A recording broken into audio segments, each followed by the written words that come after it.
അവളോട് ഇച്ചിരിയും കൂടെ കടുപ്പിച്ച് പറയേണ്ടതായിരുന്നു. നീ എന്തോന്ന് ഈ പിറുവിറുക്കുന്നേ? വേറൊന്നുമല്ല, സുമിതയോട് പറഞ്ഞതൊന്നും പോരായിരുന്നു എന്നൊരു തോന്നല്. സുമിതയോ? അതിന് സുമിതയോടെ വന്നായിരുന്നോ? ആ വന്നായിരുന്നു. വീട്ടിനകത്ത് പോലും കേട്ടാതെ ഞാൻ നല്ലത് നാല് പറഞ്ഞു വിടുകയും ചെയ്തു.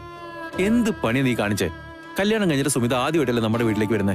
അതിന് അവളെ വീട്ടിൽ പോലും കയറ്റാണ്ട് വഴക്ക് പറഞ്ഞു വിടുകയാണോ ചെയ്യണ്ടേ? പിന്നെ അവളുടെ ഭർത്താവ് ചെയ്തതൂടെ എല്ലാം കൂടെ ഓർത്തിട്ടെ ഞാൻ അവളെ താലപ്പൊലി എടുത്ത് അകത്തേക്ക് ആനയിക്കണായിരുന്നോ? മോശമായി പോയി സ്നേഹ. പാവം സുമിത. എന്ത് ചെയ്തിട്ടാ നീ അങ്ങനെയൊക്കെ പെരുമാറിയത്? എന്റെ ഭർത്താവിനെ മാലക്കള്ളെന്ന് മുദ്ര കുത്തി അപമാനിച്ചത് ആരാ?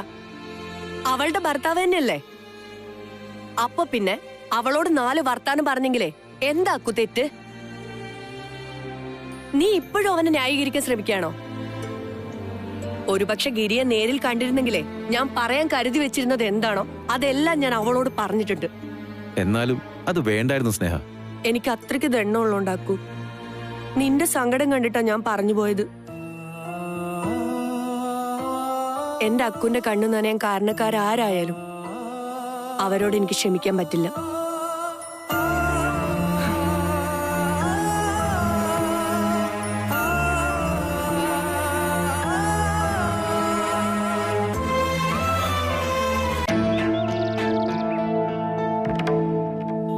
ദൗർഭാഗ്യകരമായ കാര്യങ്ങളാണ് സംഭവിച്ചത്. ആകാശം നിരപരാധിയാണ്, അതെനിക്കറിയാച്ചാ. പക്ഷേ ആത്മാർത്ഥ സുഹൃത്തും കളിക്കൂട്ടുകാരനുമായിട്ട് പോലും ഗിരിക്ക് ആകാശിനെ വിശ്വാസം വരുന്നില്ല. പക്ഷേ ആകാശിനെ വിട്ടുപിരിയാൻ ഗിരിയുടെ മനസ്സ് അനുവദിക്കുന്നുമില്ല. ഇന്ന് രാവിലെ കൂടെ ഈ പാർക്കിൽ വന്നിരുന്നു ആകാശിന്റെ പിള്ളേരും കാണാൻ. സത്യം പറഞ്ഞ ഗിരി ഇത്ര പാവാന്ന് എനിക്കറിയില്ലെന്ന് വെച്ചാ. പാവം ഉമിത്തിയിൽ നീറി ജീവിക്കുകയപ്പോ എന്റെ മനസ്സ് പറയുന്ന ഒരു കാര്യം, ഗിരി വിശ്വസിക്കുന്നത് മറ്റൊരു കാര്യം. എന്റെ മനസ്സ് പറയുന്ന വഴിക്ക് നീങ്ങിയാലേ അത് ഗിരിക്കെതിരെ നീങ്ങുന്ന പോലെയാവും. എന്റെ മനസാക്ഷിയുടെ വഴിക്ക് നീങ്ങിയാലോ അത് ഗിരിയുടെ വിശ്വാസങ്ങൾക്കെതിരായി പോകും. എനിക്ക് എന്താ ശരി എന്താ തെറ്റെന്നൊന്നും തീരുമാനിക്കാൻ പറ്റുന്നില്ല അച്ഛാ. മോളെ, ഈ ചോദ്യം നിന്റെ മനസാക്ഷിയോട് തന്നെയാണ് ആദ്യം ചോദിക്കേണ്ടത്. അവിടെ നിന്ന് കിട്ടുന്ന ഒരു ഉത്തരമാണ് നിന്നെ നേർവഴിക്ക് നയിക്കേണ്ടത്. പുരാണത്തിലെ സ്യമന്തകരത്നത്തിന്റെ കഥ നീ കേട്ടിട്ടില്ലേ? അത് നഷ്ടപ്പെട്ടതിന്റെ പേരിൽ ഭഗവാൻ കൃഷ്ണനെ വരെ ആളുകൾ സംശയിച്ചു. പിന്നെയാണോ പാവം ആകാശം? സ്വന്തം നിരപരാധിത്വം തെളിയിക്കാൻ ഭഗവാൻ കൃഷ്ണൻ നേരിട്ടിറങ്ങി പുറപ്പെട്ടു. ഇവിടെ ആകാശിനു വേണ്ടി ആ ദൗത്യം നീ ഏറ്റെടുക്കുന്നു. അത്രേ ഉള്ളൂ വ്യത്യാസം. പക്ഷേ ഗിരിയുടെ നിലപാടാണ് എന്നെ ആകെ വിഷമത്തിലാക്കുന്നത്. ആകാശ് നിരപരാധിയാണെന്ന് തെളിയിക്കപ്പെട്ടാൽ പിന്നെ ഗിരി അവന്റെ കൂടെയല്ലേ നിൽക്കുള്ളൂ. എന്തായാലും ഈ കാര്യത്തിൽ നിന്റെ മനസാക്ഷിക്ക് ശരിയെന്ന് തോന്നുന്ന നിലപാട് എടുക്കുക. അത്ര എനിക്ക് പറയാനുള്ളൂ.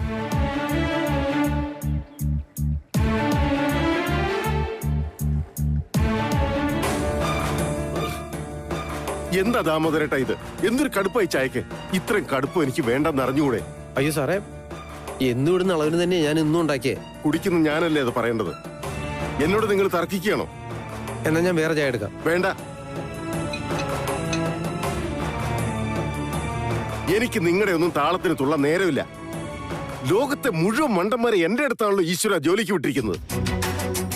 ഇനി എന്തിനാ ഇവിടെ ഇങ്ങനെ തലയും കുരിച്ചോണ്ട് നിൽക്കുന്നേ? മുറിയിൽ നിന്ന് ഇറങ്ങിപ്പോ ഞാനെന്ന് അപേക്ഷ എഴുതി തരണോ?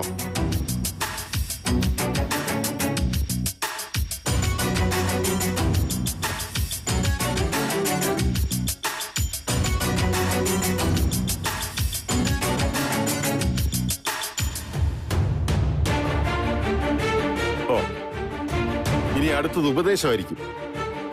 പറയാൻ വരുന്നത് എന്താന്നേ എനിക്ക് നന്നായിട്ട് അറിയാം. ദാമുവേട്ടനെ പോലെ ഒരാളോട് അങ്ങനെയൊന്നും പറയാൻ പാടില്ല. അയാൾ പ്രായമുള്ള ആളാണ്, ഈ വീട്ടിലെ പഴയ ആളാണ്. ഇതല്ലേ? ഗുഡ്. അപ്പൊ അതൊക്കെ അറിയാം. എന്നിട്ടാണോ? ഗിരിക്ക് നല്ല മാറ്റമുണ്ട് കേട്ടോ. അല്ല, ജീവിതത്തിൽ ആദ്യമായിട്ട് ചെയ്ത തെറ്റ് സമ്മതിക്കാനുള്ളൊരു മനസ്സ് കാണിച്ചല്ലോ. എന്തായാലും എനിക്ക് പറയാനുള്ള ഞാൻ പറഞ്ഞേക്കാം. ഗിരിയുടെ പ്രശ്നം എന്താന്ന് എനിക്ക് നന്നായിട്ട് മനസ്സിലാവുന്നുണ്ട്. അത് ഈ ചായക്ക് കടുപ്പം കൂടിയതോ കുറഞ്ഞൊന്നുമല്ല. മെന്റലി വളരെ ഡിസ്റ്റർബ്ഡ് ആണ് ഗിരി. അതിന് പരിഹാരം കാണാനുള്ള ശ്രമത്തിലാണ് ഞാൻ. ഇന്ന് രാവിലെ ഞാൻ ആകാശിന്റെ വീട്ടിൽ പോയിരുന്നു. സ്നേഹയെ കണ്ടു, സംസാരിച്ചു. ആരോട് ചോദിച്ചിട്ടാ നീ അവിടെ പോയെന്ന്? ആവശ്യമില്ലാത്ത കാര്യത്തിൽ നീ എന്തിനാ തലയിടുന്നേ? ഞാനും ആകാശം തമ്മിലുള്ള പ്രശ്നത്തിൽ ഇടപെടാൻ നിനക്കെന്താ അവകാശം? അവകാശത്തിന്റെ കാര്യമൊക്കെ അവിടെ നിൽക്കട്ടെ. ഇന്നലെ ഗിരി ആകാശിന്റെ അടുത്ത് സംസാരിച്ചിട്ട് ആ പ്രശ്നം പരിഹരിക്കാൻ പറ്റുമോ? അത് പറ. ഞാനും ആകാശുവേ കുട്ടിക്കാലം മുതലുള്ള സുഹൃത്തുക്കളാ. ഞങ്ങൾക്കിടയിലെ ഒരു പ്രശ്നം എങ്ങനെ പരിഹരിക്കണമെന്ന് ഞങ്ങൾക്കറിയാം. അതിൽ മധ്യസ്ഥയുടെ റോൾ അഭിനയിക്കാൻ നീ വരണ്ട. മനസ്സിലായോ? ഗിരി, ഞാൻ പറയുന്നൊന്ന് കേക്കോ? ആകാശും സ്നേഹയും... നീ ഒന്നും പറയണ്ട സുമിത. ഇനി മേൽ ഈ വക കാര്യങ്ങളിൽ എന്റെ അനുവാദമോ അറിവോ ഇല്ലാതെ നീ ഇടപെട്ടോന്ന് ഞാൻ അറിഞ്ഞാൽ ഇങ്ങനെ ആയിരിക്കില്ല ഞാൻ പ്രതികരിക്കുക. ഓർത്തോ? ഗിരി, ഗിരി, ഞാൻ പറയുന്നൊന്ന് കേക്ക് ഗിരി. അവനവന് മാത്രം പറയാനുള്ള പറഞ്ഞിട്ട് ഇങ്ങനെ ഓടിക്കളയുന്ന മര്യാദയാണോ? എന്നെ നീ പഠിപ്പിക്കാനൊന്നും വരണ്ട. നീ കാണിച്ചതാ മര്യാദകേട്. ആകാശിന്റെ വീട്ടിൽ നീ പോകാൻ പാടില്ലായിരുന്നു. അങ്ങനെ ഞാൻ പോയിട്ടുണ്ടെങ്കിലേ അതിന് എനിക്ക് എന്റേതായിട്ടുള്ള ന്യായമുണ്ട്. എന്നെ അതൊന്ന് പറയാൻ സമ്മതിച്ചാൽ എന്താ? വേണ്ട, എനിക്ക് കേൾക്കാൻ താല്പര്യമില്ല.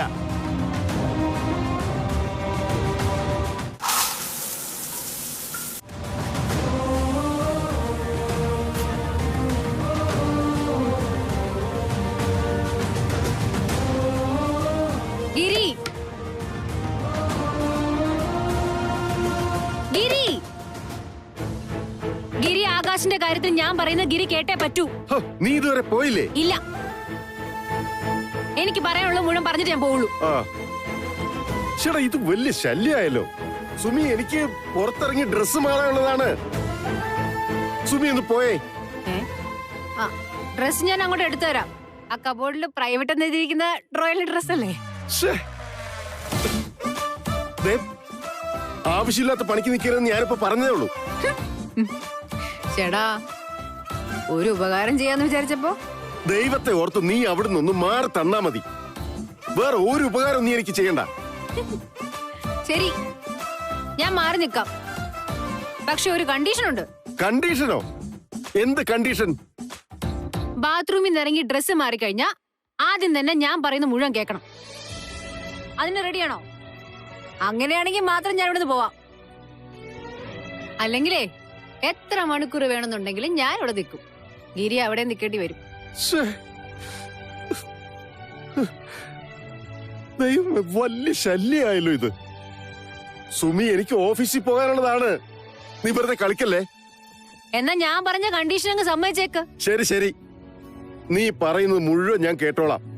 ദൈവത്തെ ഓർത്തൊന്ന് പോയി തരുവോ? വാക്കാണോ? ആന്ന് പറഞ്ഞല്ലോ. എന്നാ തുറന്നോ.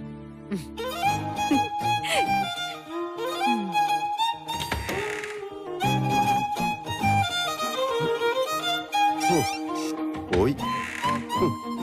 എന്റെ ദൈവമേ.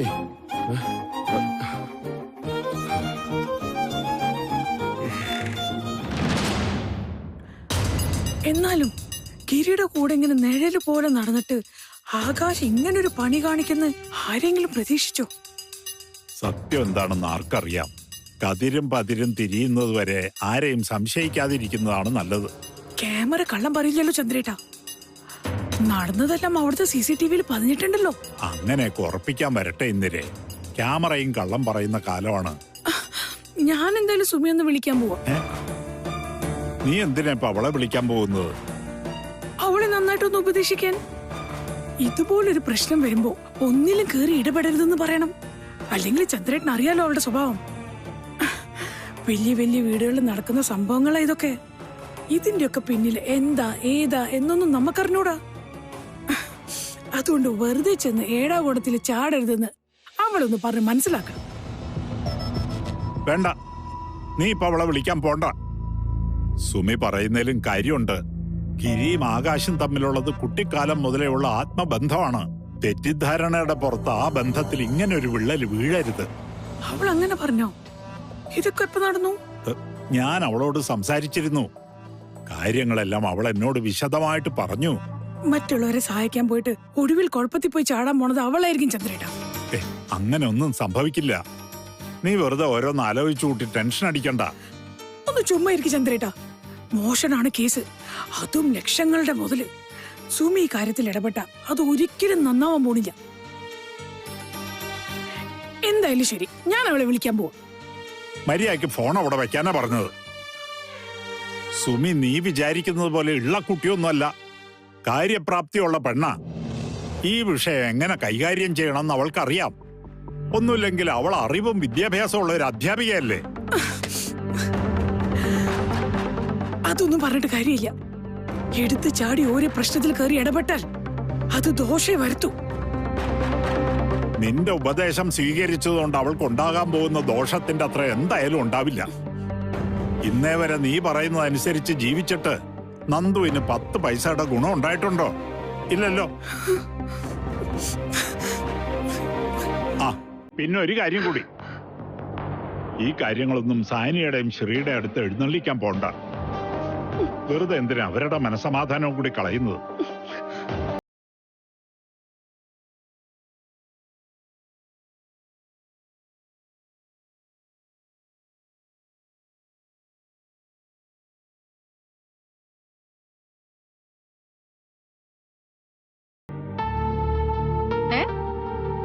ഇത്ര പെട്ടെന്ന് ഇറങ്ങിയോ? പിന്നല്ലാതെ.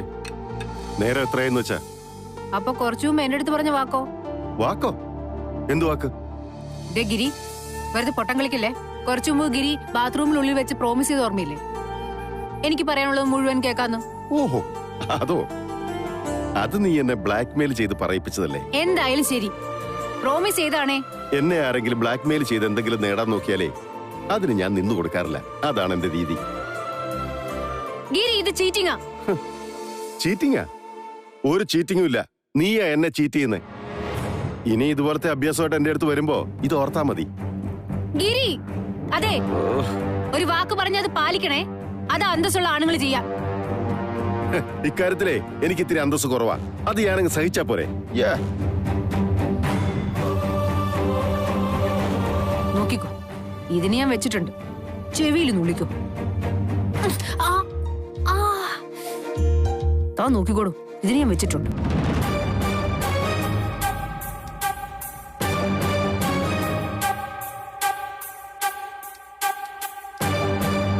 കേട്ടാ, തിരക്കില്ലെങ്കിലേ എനിക്കൊരു കാര്യം പറയാനുണ്ട്. ഇരിക്കെ.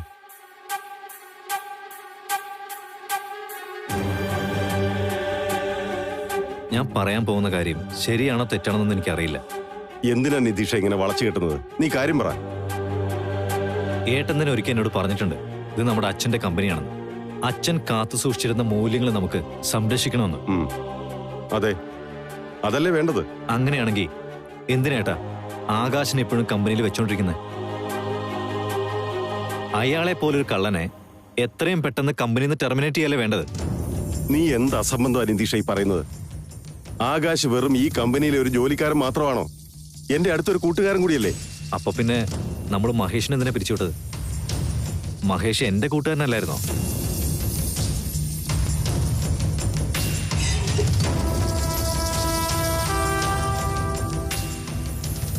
നീ മഹേഷിനെയും ആകാശിനെയും ഒരേ തട്ടിൽ വെച്ച് തൂക്കാൻ ശ്രമിക്കണ്ട.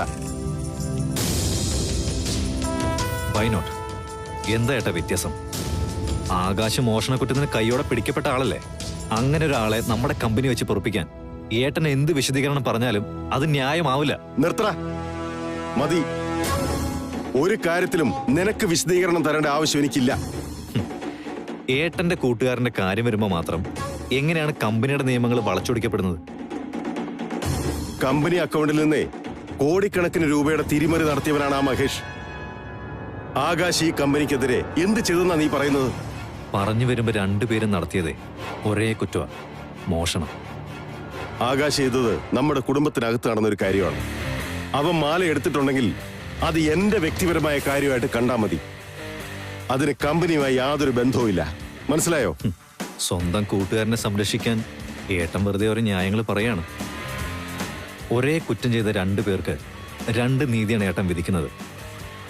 അച്ഛന്റെ മൂല്യങ്ങളെക്കുറിച്ച് വലിയ വാചകടിക്കുന്ന ഏട്ടന് ഈ ചെയ്യുന്നത് ശരിയാണെന്ന് തോന്നുന്നുണ്ടോ?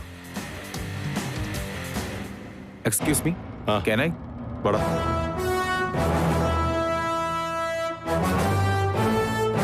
തിരക്കിലല്ലെങ്കിൽ എനിക്ക് ഗിരിയുടെ ഒരു കാര്യം. ആകാശിരിക്കും. വേണ്ട, അങ്ങനെ വിസ്തരിച്ച് സംസാരിക്കേണ്ട കാര്യമൊന്നുമില്ല. വന്നത് ഇത്രയേ ഉള്ളൂ. എന്താ ഇത്? എന്റെ രാജിക്കത്ത. Please accept it. എടാ, ഇങ്ങനെ ഇപ്പൊ എടുത്തിയാടി തീരുമാനം എടുക്കാൻ മാത്രം ഇവിടെ എന്താ ഉണ്ടായത്? ഈ കാര്യത്തില് ഇനി നമ്മൾ തമ്മിലൊരു സംസാരം വേണ്ട ഗിരി. ഇന്നലെ നടന്ന സംഭവങ്ങൾക്ക് ശേഷം ഞാൻ ഈ കമ്പനിയിൽ തുടരുന്നത് ശരിയല്ല എന്ന് എന്റെ മനസാക്ഷി പറയുന്നുണ്ട്. അതുകൊണ്ടാ ഈ ഉറച്ച തീരുമാനത്തിലേക്ക് ഞാൻ എത്തിയത്. നീ ഇല്ലാതെ ഈ കമ്പനി ഇന്നത്തെ ഈ നിലയിൽ ഒരിക്കലും എത്തില്ലായിരുന്നു ആകാശ്. ഈ കമ്പനിയുടെ നെടുന്തൂണുകളിൽ ഒന്ന് നീ തന്നെയാണ്. നീ പോയാ പിന്നെ എന്നാ ഞാനും കൂടെ അങ്ങ് രാജിവെച്ചേക്കാം. അതായിരിക്കും നല്ലത്. എടാ, നീ എന്നെ കൂടുതൽ വേദനിപ്പിക്കല്ലേ. എടാ, ഞാൻ നിന്നോടുള്ള ദേഷ്യത്തിന്റെയോ പിണക്കത്തിന്റെ പേരിലോ അല്ല ഈ തീരുമാനം എടുത്തേ. ആ മാല പോയ കാര്യത്തിൽ സംഭവിച്ചത് എന്താണെന്ന് CCTV ക്യാമറയിൽ ഞാൻ വ്യക്തമായിട്ട് കണ്ടതാണ്. അതുകൊണ്ട് മാത്രമാ ഞാൻ നിന്നോട് അതേപ്പറ്റി അങ്ങനെയൊക്കെ സംസാരിച്ചത്. നടന്ന കാര്യങ്ങൾ എന്തായാലും അതെന്നോട് തുറന്നു പറയാനുള്ള അടുപ്പവും സ്വാതന്ത്ര്യം നിനക്കുണ്ടല്ലോ ആകാശേ. ഇനി അതൊന്നും പറയാനുള്ള താല്പര്യം നിനക്കില്ലെങ്കിൽ പോട്ടെ, വിട്ടേക്ക്. ആ വിഷയം നമുക്കിനി സംസാരിക്കുകയേ വേണ്ട. പക്ഷേ നീ ഒരിക്കലും ഈ കമ്പനി വിട്ട് പോകരുത്.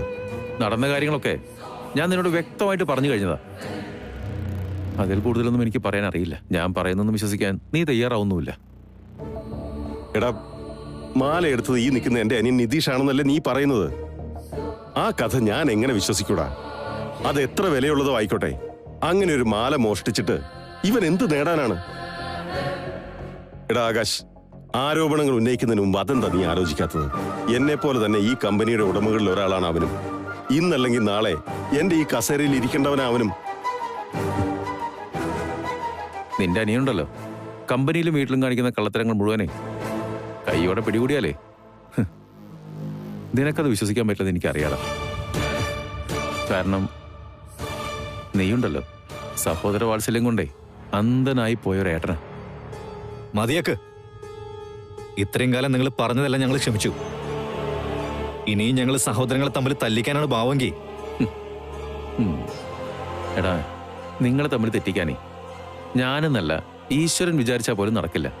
കാരണം അറിയോ, ഇവനെ നിങ്ങളൊക്കെ അന്ധമായി വിശ്വസിച്ചുകൊണ്ടിരിക്കുക. അതാണല്ലോ നിങ്ങളൊക്കെ ഇത്രയും കാലം മുതലെടുത്തോണ്ടിരിക്കുന്നേ. അതെ, ഒരു സത്യവും കാലം തെളിയിക്കാതെ പോയിട്ടില്ല ഗിരി.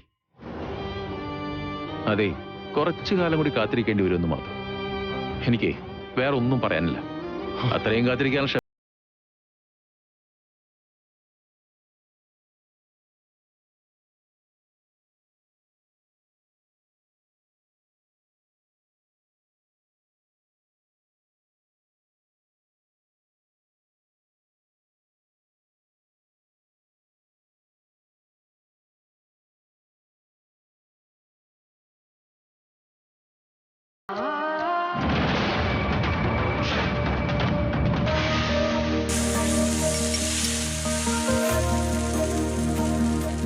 നന്ദു, എടി നന്ദു, ഇവളിത് എവിടെ പോയി കിടക്കുക? നന്ദു ഒന്നിങ്ങ വരുന്നുണ്ടോ? എന്താ അമ്മേ, എന്താ വരുന്നു? എന്നെ കൊണ്ട് ഒറ്റയ്ക്ക് കൂട്ടിയാ കൂടില്ല. ചട്നിക്കുള്ള തേങ്ങ ചെരുകി വെച്ചിട്ടുണ്ട്. നീ അതൊന്ന് മിക്സിയിലിട്ട് അരച്ചു തന്നെ. എന്റെ സുമിമോളുള്ളപ്പോ എനിക്കിത് വല്ലത് അറിയണമായിരുന്നു. കാലത്തെ പണി മുഴുവൻ അവൾ എടുക്കുമായിരുന്നു. അടുക്കളയുടെ ഭാഗത്തേക്ക് തിരിഞ്ഞു നോക്കേണ്ടി വന്നിട്ടില്ല. അയ്യോ ഈശ്വരാ, ഉള്ളി പൊളിക്കാൻ പോയിട്ട് അതും കരിഞ്ഞു പോയി. ഓ, ആട്ടി ഒരഞ്ഞു വരണാണ്ടിഞ്ഞ്. പെമ്പിള്ളേരായാലേ വല്ലപ്പോഴെങ്കിലും അടുക്കളയിൽ കയറണം, എന്നാലേ കുടുംബത്തിന് ഐശ്വര്യം ഉണ്ടാവുള്ളൂ. അതെങ്ങനെ? രാവിലെ ഉറക്കം തെളിഞ്ഞിട്ട് വേണ്ടേ?